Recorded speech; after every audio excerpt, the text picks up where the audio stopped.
Good evening, Ugandans again. This is me, Pastor Edgar Emmanuel Enyaitetyan. I still want to tell the story of Uganda and the misfortune that Ugandans are facing now with the tyranny of Yoweri Museveni. As I said the other day, that there are five constituencies, five exploitative constituencies that are sucking the blood of Ugandan resources. Those are the five uh, Museveni and his family, his state house and president's office. That's the first constituency. The second one is his cabinet, his ministers. The third one is the judiciary. The fourth one is parliament. And then the fifth one is the RDCs who are in the districts, every district, where they are almost the district presidents. That what those five constituencies are doing is every 5 years they exploit our people, our resources, and take them for themselves to buy, to build storage houses and buy expensive cars, while people like Ugandan farmers who do most of the work, who do the most necessary work, cannot even earn 1 million Uganda shillings a year. That is why I am saying that leadership of the tyrant, Yoweri Museveni, must immediately consider negotiating with other political forces in Uganda to establish a government of national unity. That the condition, the environment in Uganda at the moment is not different from what was in France in 1789 or 1788, which led to the French Revolution, where hundreds of thousands of exploiters of the French resources were executed by guillotine. That is the same conditions ripe in Uganda now, deliberately created by Yoweri Museveni, who is a very arrogant tyrant who thinks that other Ugandans, apart from those five constituencies, are slaves and must remain slaves. So I am saying that Yoweri Museveni must initiate dialogue.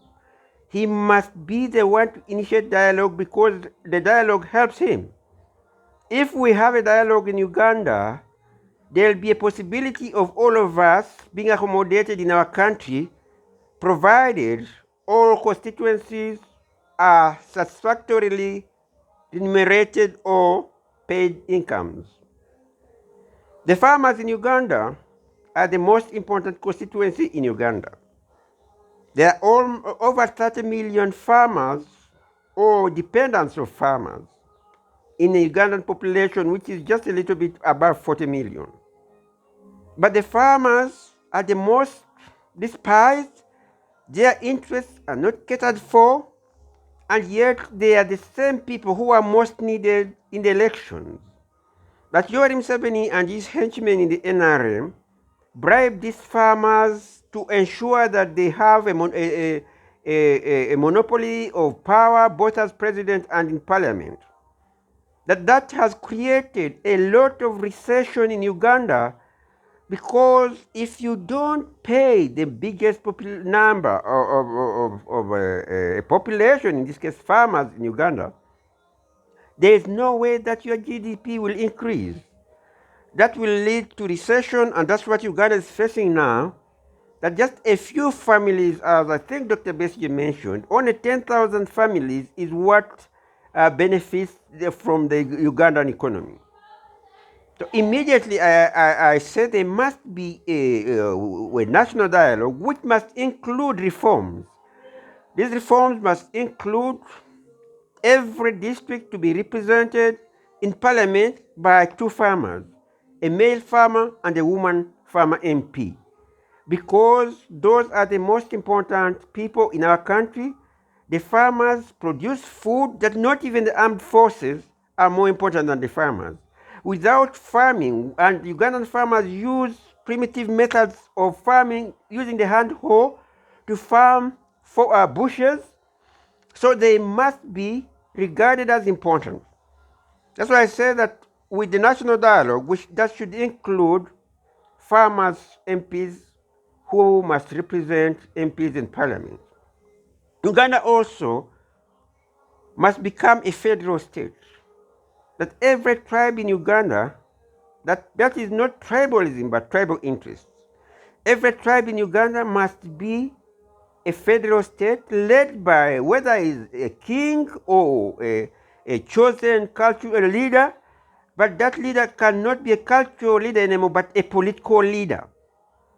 That there is nowhere that Yoweri Museveni can get the authority, the audacity to say, to exclude traditional leaders from leadership, political leadership of their tribes. That is discrimination and oppression. Yoweri Museveni has no right to do that.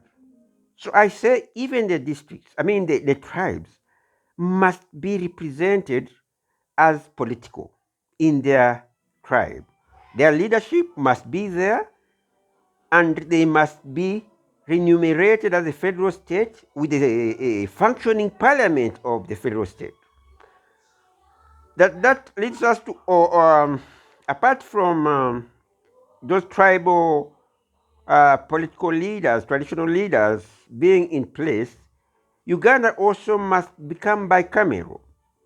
That because Uganda has many tribes, there's no way that a win-it-all political situation can occur. For instance, even in 2016, if we say that that was the real results, Dr. Besigye garnered over a third of the vote. But Yoweri Museveni, because he had two-thirds, almost two-thirds, he was declared winner. That excluding all those voters who voted for Dr. Besigye.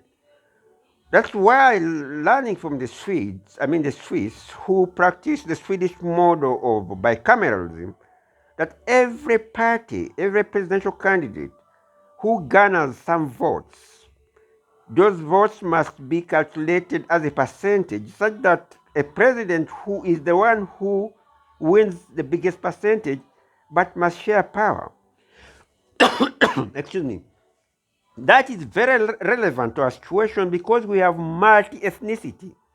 Uganda has over 40 tribes. So a winner takes it all creates a difficulty given that human beings are natural, they practice nepotism naturally. The tribe is the unit that God created in the Bible. So that must be respected. But as I said before, that we are also faced with the independent states. So we cannot walk away from that either. So Uganda must exist, but the tribe must also be promoted. That includes things like the children of every tribe being able to speak their languages fluently. That will be motivated by parliament, that those parliaments of those tribes will be debating in that language of that tribe. So I'm going to look also at the second group is armed forces. That while Yoweri Museveni, I don't remember now how much budget is given, how much allocation is given to him as in his president's office, his family and state house, that the next exploiters are the cabinet. The cabinet, I think, earns over 60 million Uganda shillings per month. So is the judiciary, which earns also about the same. Then there's the parliament, which earns about 30 million. That those three constituencies are the most exploitative in Uganda. That when you look at a general in the Ugandan armed forces, whether a UPDF, an army general, or a police general, or a prison general, they earn about 2 million shillings only. And the frontline private who is fighting the wars to help Somalia, for instance, and to defend our country, or to keep law and order, or to keep the locks of criminals, or to keep criminals under lock in prisons, that earns just 400,000 shillings. That is also unacceptable. That we need to reform our country. We need to talk about those things. We need to accept that NRM cannot dominate power anymore without violence. Excuse me. Without violence breaking out. So calling upon Mr. Yoweri Museveni to initiate dialogue, that there is nothing he can do that will stop us now. We have faced 36 years of his oppression, but now we say enough is enough, that if he is inviting us to take the road of violence, he will regret that. That I don't expect any more tricks of relaxing just because I'm talking about reforms and sharing power, that you can talk. But as I say, I had Museveni one time, that they can talk. He told Mao that they can talk, but if it is about government, that is not acceptable. So what talks was he talking about? Excuse me. Justice Ogola, in his talks, talked about why a national dialogue is important, not only to talk about politics of this country, but even how are we going to use our oil resources. That should also be included in the dialogue. Justice Ogola is a celebrated justice, the only two respectable justices in Uganda. Maybe the third one is Justice Kanyehamba, but it is Justice Ogola, Justice Kakuru, and Justice Kanyehamba are the only sane judges. The rest are just cadre judges loyal to Yoweri Museveni's whims. That all those represent the exploitative forces that we need to curtail. If they are joking, we are calling Yoweri Museveni, I am calling Yoweri Museveni, that take initial steps to start a dialogue. And there should be no more tricks. You should be ready to share power. Otherwise, we are going to fight you, and we shall not allow you to be in a country or where we have liberated. So don't think that you're powerful. This time the youth are determined. The youth are suffering and they are willing to take up arms. That if you are joking just because you don't know, excuse me, you don't know what's happening in the country, that for instance, when you close the economy of COVID, that you cannot provide for disadvantaged people, especially the urban poor. That there is a lot of urban poor in every district capital and in trading centers. Those are people who live from hand to mouth. What they get that day is what they will eat that day. So we don't even need a loan from the World Bank of more than 230 million to take care of 1 million disadvantaged people in the in the trading centers, in the district capitals and the cities. That is very relevant. That what you must do now is borrow that 230 million to respond to the needs of those poor people, like in Kasokoso and all the poor areas in Uganda, urban areas. That also we cannot wait for the rich countries, the so-called rich countries, to donate to us vaccines. At your M70, you might be putting your legs up because you are vaccinated, your family is vaccinated, so are your ministers, your justices, and your MPs.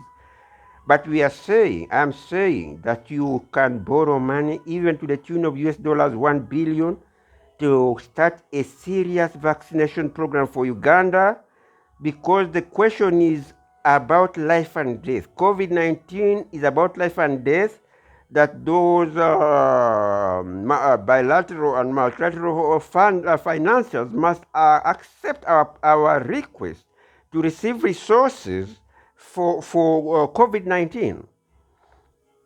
So that too, apart from the people receiving some resources, the disadvantaged people in urban areas, I am telling you that borrow money such that those 1 billion, such that we can get vaccines and take care of our people, because we are now the ones in the receiving end. The developed countries have fought the org called COVID-19 and they are winning. That right now, as I speak, the European Championship football tournament is taking place with crowds full because they managed to beat the org.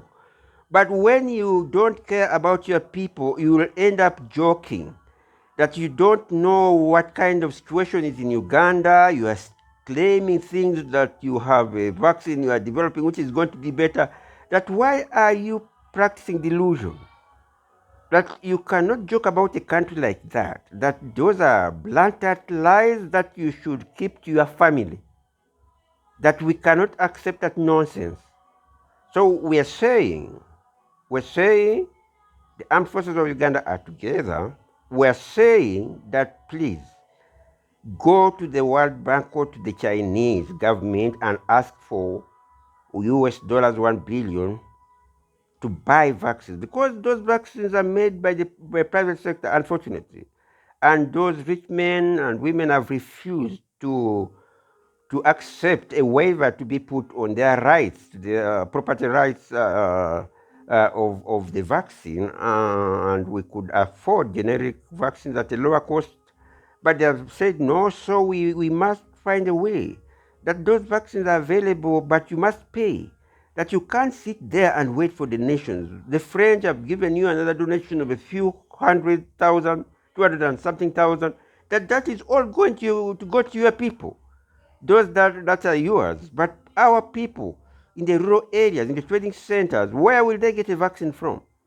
That even me, if I should wait for a vaccine, I'll have a vaccine probably by the end of 2022, next year. So don't joke, don't play with our country. You've played enough. Now get serious. Go and look for those resources, because we know that you've been vaccinated, but that doesn't help you, because we know what's going on. So I am saying that we need vaccines now. Ugandans need vaccines now, not tomorrow.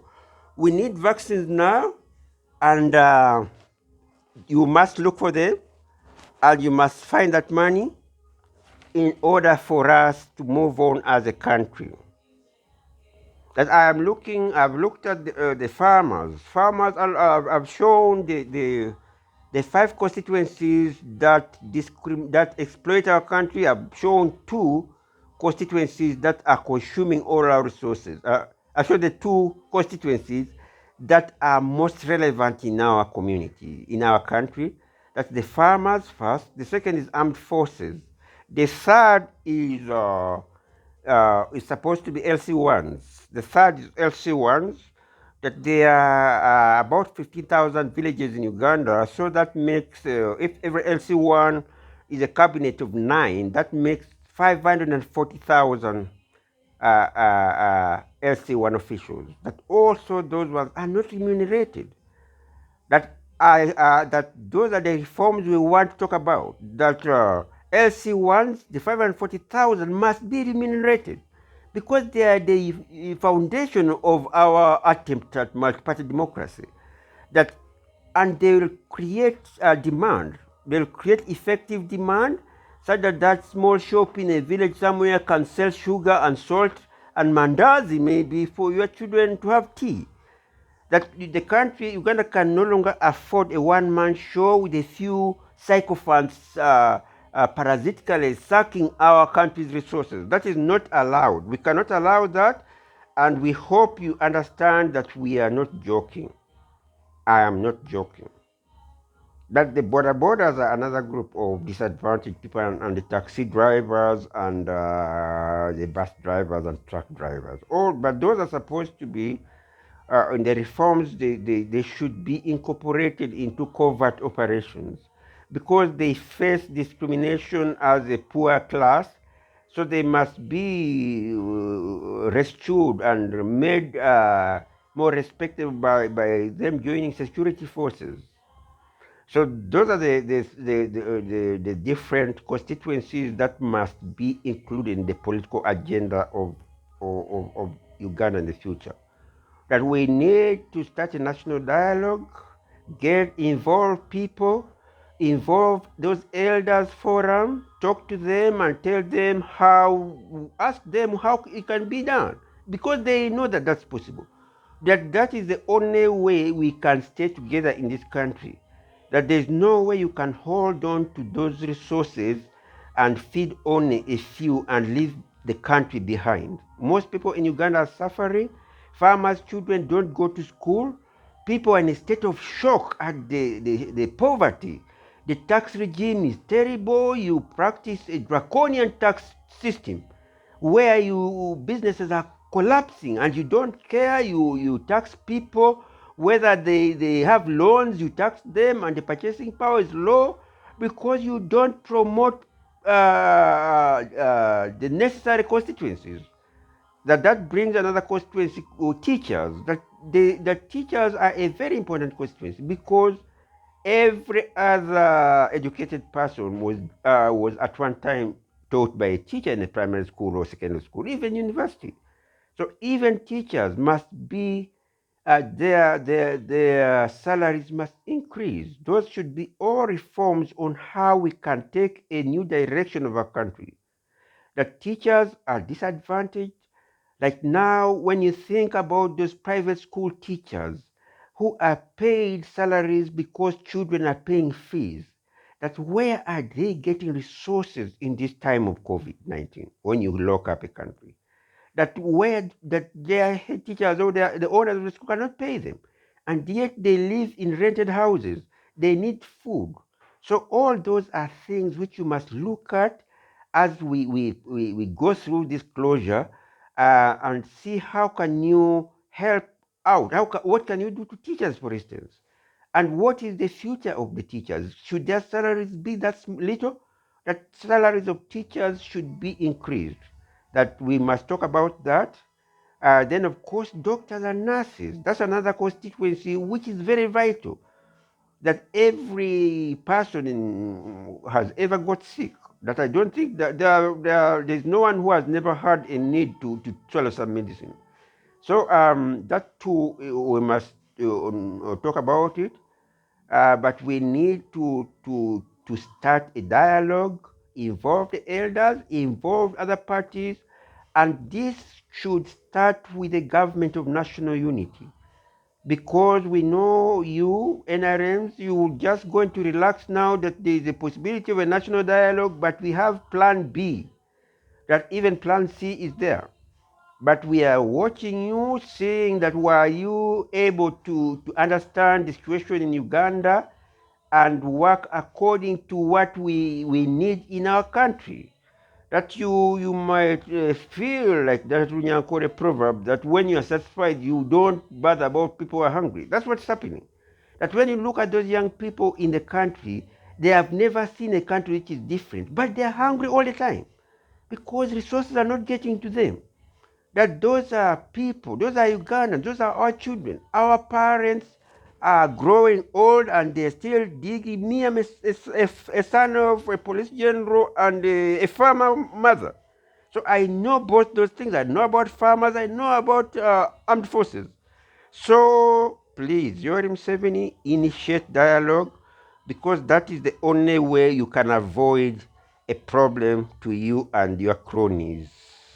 Thank you very much, and God bless you, Ugandans.